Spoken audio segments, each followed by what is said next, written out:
There you go, lads. How do you explain what happened today, Ross? Well, we played a very good opposition today, you know. They were first to the ball, they spread really well, we couldn't get to them, they used it really well, I think. We certainly weren't at our best today, but they played very, very well. So, yeah, credit to the opposition. I thought they were really well led by Nick Revolt. I thought they had a few bob up. You know, Hayes and Armitage were terrific. I thought, obviously, Reece Stanley played a very good game today. Snyder looked dangerous. I thought some of the kids really... And they just ran and worked harder than us. So, there's no easy days in the AFL. So, two clubs have been reminded of that really sharply. North Melbourne, obviously, who I don't coach, so, but it was there for all to see. And then us today, so... Did you sense anything was not quite right or amiss before the game? No, I'm not a very good judge at that. I just think... but in hindsight, clearly there's something somewhere in our preparation that has meant we haven't been ready to play. So we'll look back at that, whether it be signals sent or almost... But we prepare the same every week, pretty much. Yeah, a lighter week on the track, so we've got no excuses for heavy legs. We're pretty much fit and available. We're a no excuse footy club, so we're not looking for excuses. We were beaten by a better team today with greater effort. And considering what was at stake, but it just shows, you know, potential outcomes mean nothing. You just got to get to work and get it done. So yeah, to all our members and fans, obviously really disappointing, but we'll work hard to rectify it. We go to the break and we seriously need to improve our footy. Do you think the players underestimated them? I don't make assumptions, you know. Sometimes I don't know what I think, let alone what other players. I just coach actions. So the actions we saw today were unacceptable to get a win in the AFL. So it's pretty simple from there. You know, we didn't do the work and pay the price of work rate that's required, and they did.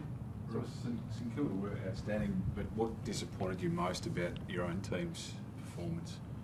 Well, I think I've covered. I thought our effort to run and work was early. We were fine in the contest early. We were winning the ball, but once it became a spread situation, we didn't work hard enough and work together well to get to them, really. So they had 140 uncontested marks. So I think we average about 80 against or something. So they had 270 kicks. Our average when we win is 189 kicks or something. So yeah, our ability to get to them, pick them up and force turnovers and stop it in the midfield was really poor. Is something like Fairwilling, Lenny Hayes a factor, do you think, lifting them? Oh, I can't talk for them, really. I'd be disappointed if we've handled bigger occasions and bigger things going against us. So, yeah, at the end of the day, they were fantastic and we couldn't compete with them. How heavily do you review this game, or do you almost in some ways write it off as an aberration? No, I don't flush anything down the toilet. I have a good look at it. We'll have a really meaningful review. So. What about the attitude today, Ross? Was that there, the right attitude? Was that a problem? Well, I think on the surface you'd have to say our attitude wasn't great, was it? I mean, but again, I haven't got an attitude barometer except the actions that are put in front of me. So the barometer, if we're measuring attitude by action, it was clearly at the low end because our action was poor. It's a simple equation. How do you reflect on the decision to leave Sandy Lands out after the result? Well, we didn't just leave him out. He had a number of indicators that told us he was at risk. So, short week back, sit and reach, all those things. So, Ballantyne's been kicking all of your goals. You haven't condemned him publicly all week. Now, for the second time this year, he's been suspended, and you've had an upset loss, which is obviously going to hurt you. How do you now, a week later, look back on Ballantyne? I don't condemn anyone. We win and lose together.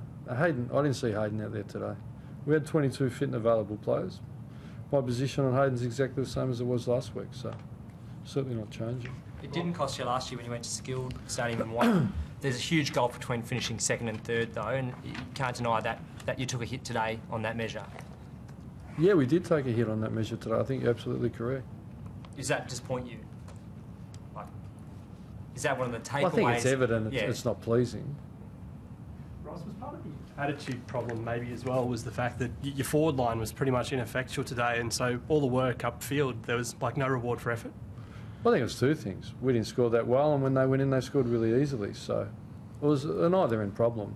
I thought they went forward and scored, and we went forward and didn't. So we'd like to defend better, and we'd like to score better. Yeah, look, it was all areas, guys. It was all phases, really. I don't think you can sheet home the blame to one division. Well, we win and lose together here, coaches, assistant coaches. So certainly not panic stations, but it's not ideal. I would have liked to go to the break-in with a better feeling than this, and we all would have, you know. But our guys have done a lot right for a long time. We'll give there'll be some prices to pay, but we'll give the majority the opportunity to get going again. You said earlier signals sent. Which signals did you mean when you said there might have been some of the signals that we sent? Well, I don't know. I'd have to go back and review them. But somewhere at a subconscious level, something affected our effort somewhere. Now, did we train hard enough? Did we train long enough? Did we train early enough? Were the meetings sharp enough? Were the right questions asked? Yeah, we'll go back and review. You can't just ignore a performance like this. Ross, how big a mental test is this now to not let it derail future weeks, to overcome it and be strong? And Well, I think today's a really good lesson, and I repeat it, and the mantra is past results count for nothing. So good ones and bad ones. I mean, they can build confidence, because confidence comes from action and consistent action. So it was about winning, determining the next result. We've won 8 in a row, and they've lost 7 out of 8. You'd think we would have won today.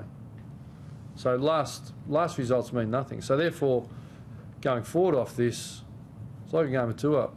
The previous result doesn't affect the next spin. So the probabilities don't change. All I know is we can control the best outcome by delivering strong actions and training well. Nothing changes.